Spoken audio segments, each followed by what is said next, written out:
So this is going to be a different video. I've done some reviews and I want to do a type of review whereby I don't necessarily have a structured review, and this is more of me either praising a show or a game or a film, or maybe criticizing or looking at the flaws or why or the issues I have with a show or game or film. So I'm gonna call this why it's great or why it's flawed. I'm gonna be basically doing a lighter review for older or maybe newer properties that I've missed, and I want to do this because it's kind of fun and it beats me having to wait for God knows how long for the next release or big release before I make another review. So I hope you enjoy this, and I'm going to start off with why I think Demon Slayer Kimetsu no Yaiba is great. So this is an anime based on the manga Demon Slayer Kimetsu no Yaiba by Kyoharu Gotoge, which is a Shonen Jump title. Unless you've been under a rock, Demon Slayer Kimetsu no Yaiba is one of the biggest animes currently airing and one of the biggest mangas currently out there. It is a shonen genre, well, manga, anime, whatever.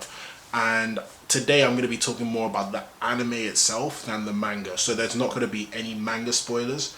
I will not be spoiling the manga. I don't want to do that to anyone, so here we go. This is a story about a cold working family who gets a tragedy that happens to that said family, and there are only two survivors. One is a young boy called Tanjiro, and another is his sister, younger sister called Nezuko. And the big problem for Tanjiro is that his sister Nezuko, even though all of his family members have been killed, has been turned into a demon.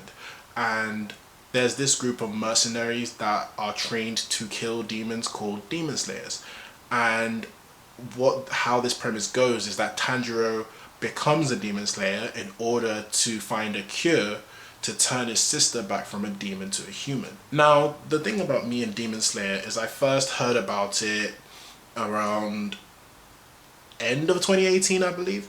And I was really getting into reading more Shonen Jump manga. So I just finished Dr. Stone, reading that, and I was like, oh, I need another manga. And Demon Slayer I found out was coming out in April, and I was a little bit excited because I wanted more shonen manga, and I like what Shonen Jump is doing right now. So I read Demon Slayer from the first chapter all the way to I think chapter 130 something, I can't remember.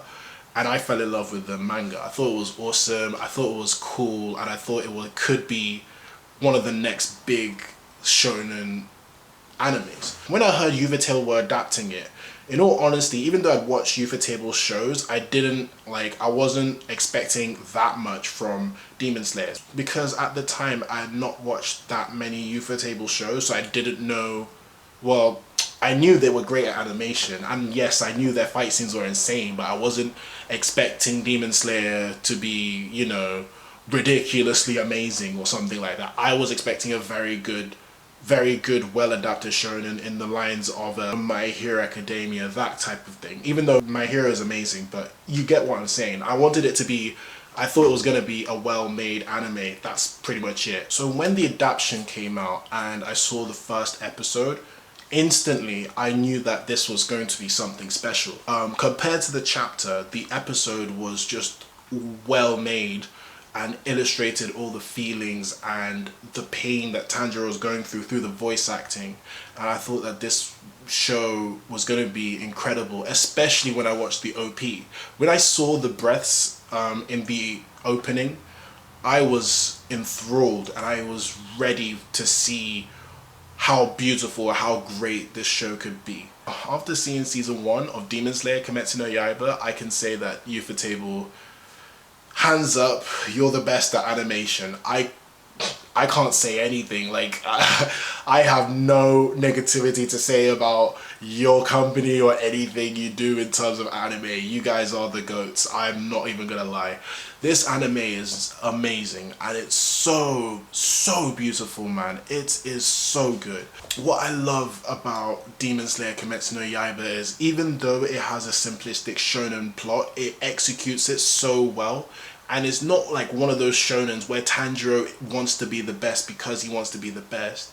It's one of those shonens where this is different in the sense that Tanjiro has to be the best in order to save his sister. That's the only concern about him. And I love how they illustrate this, especially their bond throughout the whole series. Tanjiro is a very, very likable character. He's a very nice person and he's a very compassionate character. He's not one that wants to fight because he wants to fight. He would rather not be fighting and he'd rather have a nice simple life. But because the world is in such a bad position and he has to learn how to fight in order to protect his sister, and the fact that demons actually came and attacked his family and he doesn't want that to happen to anybody else, he learns that he has to be tougher in this world. Even though he's just a normal guy, he's just a simple man that wants a simple life. He didn't have the greatest of riches or the best of lives, but he had a nice simple life and that's all he wanted. And as a character, I love him because even though he's gone through all these bad, tragic experiences, you see him still try and be a loving, compassionate guy. And I have to respect him for it. You want to root for Tanjiro because you just want to see him succeed, because you just know he's such a good person. And it's really interesting to see him tackle all the difficult decisions, especially when it comes to his sister. Coming on to Nezuko. Nezuko is a dope character and she barely says anything the whole show. Like, she literally most times says like you just cannot not love her. Like her brother, still has some of that compassion because as a human she was very compassionate.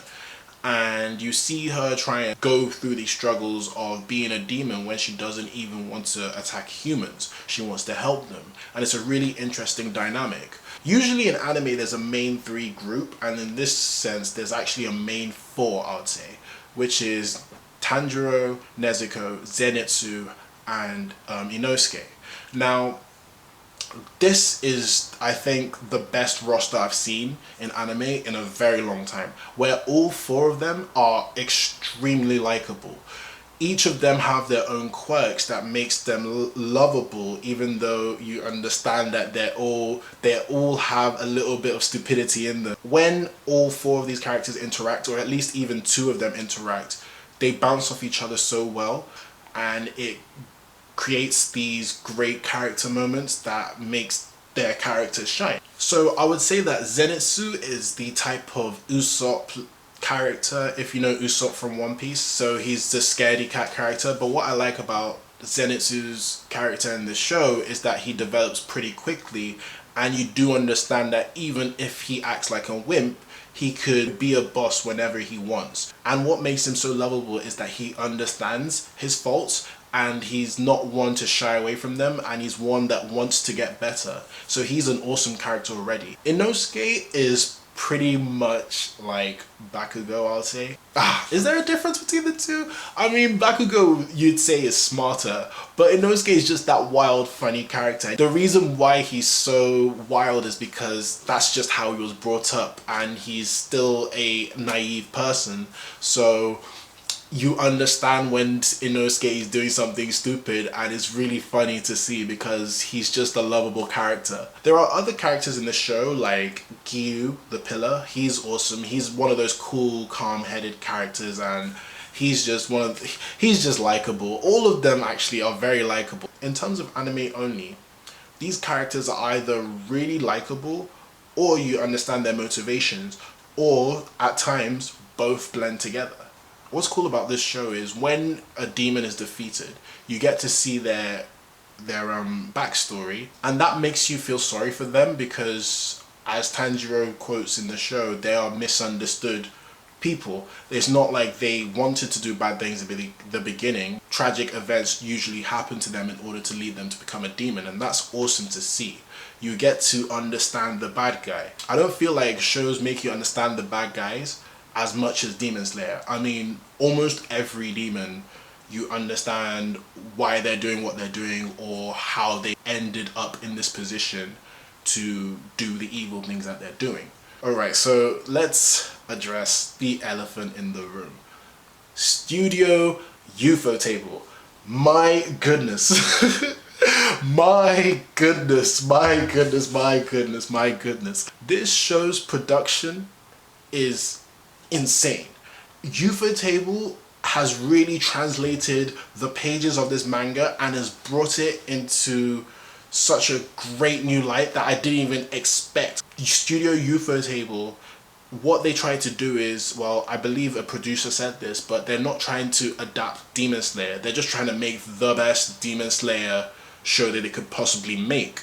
And that's the great way to make it, because you get these scenes of wonder and awe, and it wasn't even that good in the manga because obviously is drawn in pages and maybe there weren't really that many other scenes, but Ufotable knows how to bring out the best of those scenes.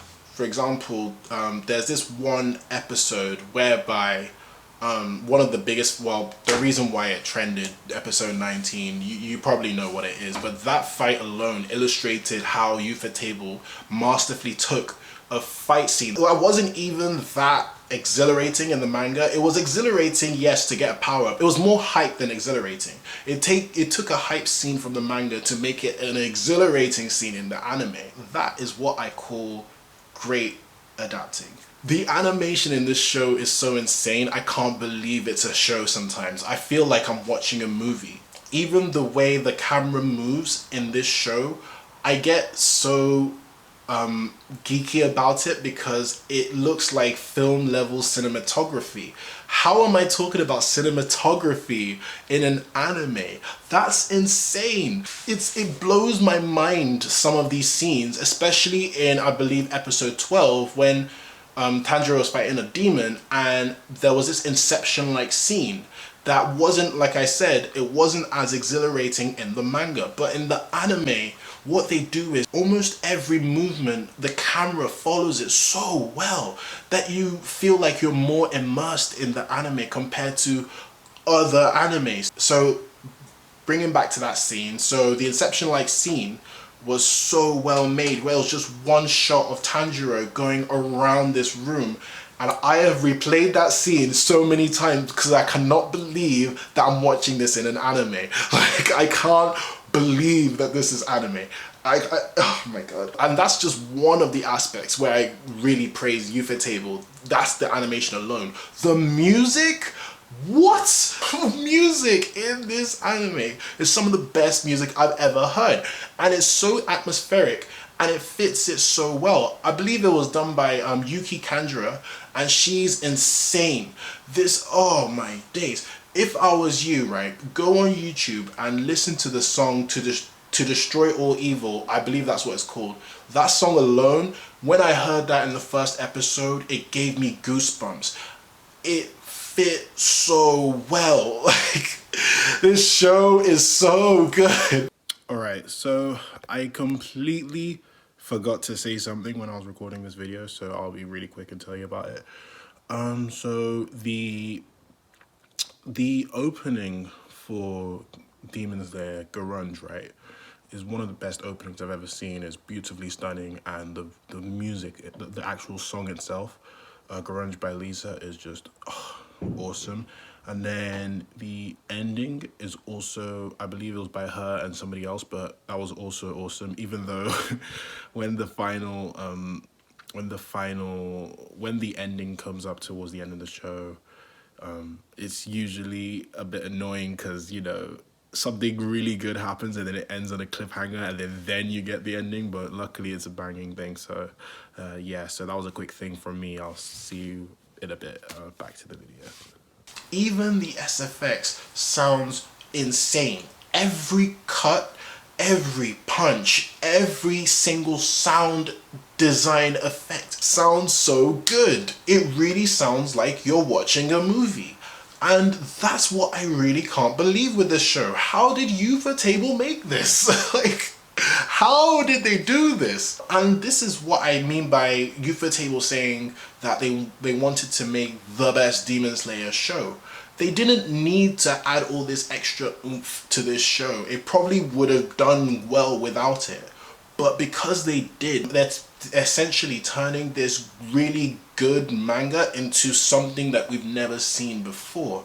And I really can't wait to see where they're going in the future. So the reason why I think Demon Slayer is great overall, to summarize, is because it has some of the best characters I've seen in anime who develop nicely. It has a really good and interesting plot where you do want to root for the main character. It has some of the best animation I've ever seen in anime. I wouldn't say it's the best. I mean, Ufotable has done Fate Stay Night, Heaven's Feel, I believe it's called. Now that is just that. Okay, if you if you want to see top tier Ufotable, go watch Fate Stay Night, Heaven's Feel. It's insane. The music is top tier. The SFX is top tier. Even the directing is insane in this show. Every single movement, they flow with the character when they're fighting, and that's awesome. I want to see more fights like that, where the direction and cinematography looks like film. It's beautiful to see. And the funny thing about this show is, like I said, I've read the manga. This is nowhere near the best parts of the show. There's nowhere near. I would even say that this season is probably the worst part of Demon Slayer Kimetsu no Yaiba. And the way they adapted it is so insane. So I'm trying to figure out, how good is this show going to be? This show has potential to be one of the best anime I've ever seen. And if they adapt the manga, especially how crazy the manga is right now, if they adapt it so well, we could be seeing something very, very special. If I was to rate this show, I would have given it a 9.5 for season 1. But mainly because even though the story is good, I don't feel like it's hit heights to deserve a 10 out of 10. But believe me, when the film comes out, I believe that's going to get a 10 out of 10 in all honesty. So my big problem with how the anime community has been perceiving Demon Slayer Kimetsu no Yaiba is that people are now saying that it's a mid-tier show, which I don't understand, because there's so much that show does that a lot of anime don't do, and it's something incredibly special. I mean, just the animation alone, you can appreciate it for it, but even if you take away the animation, the show is so interesting and the characters are so lovable that it makes sense that it's an amazing show. And yes, even though it won Anime of the Year, and me personally, I may have given it to Vinland Saga instead, just because Vinland Saga is insane. But I believe 2019 was just one of those difficult years for anime in general. I mean, I think Mob Psycho Season 2 was also insane. Demon Slayer is also insane. Attack on Titan Season 3 was also insane. You could even argue Promised Neverland was also insane. It was one of those tough decisions whereby out of all these amazing shows, one of them had to be the winner. And in all honesty, even if Mob won it, even if Promised Neverland won it, even if Attack on Titan won it, even if Vinland Saga won it, I would have said, do you know what? Fair enough that any one of those 5 won the award. All 5 of them deserve it, but it just happened to be Demon Slayer. It's just one of those things, in my opinion. Guys, go and watch Demon Slayer. It's one of those shows that even if you're not even an anime fan, that you'll enjoy, you'll love, you'll laugh, you'll cry. It's a beautiful combination of Kyoharu Gotoge's work with Ufotable's immense studio production. But the popularity right now for that show is wow, and it's only gonna grow. Thank you very much for watching. Do you agree with me or disagree with me? I'm open to discussion, but yeah, comment below, let me know, let's discuss this, and I hope you have a wonderful day. All right, I'll see you later.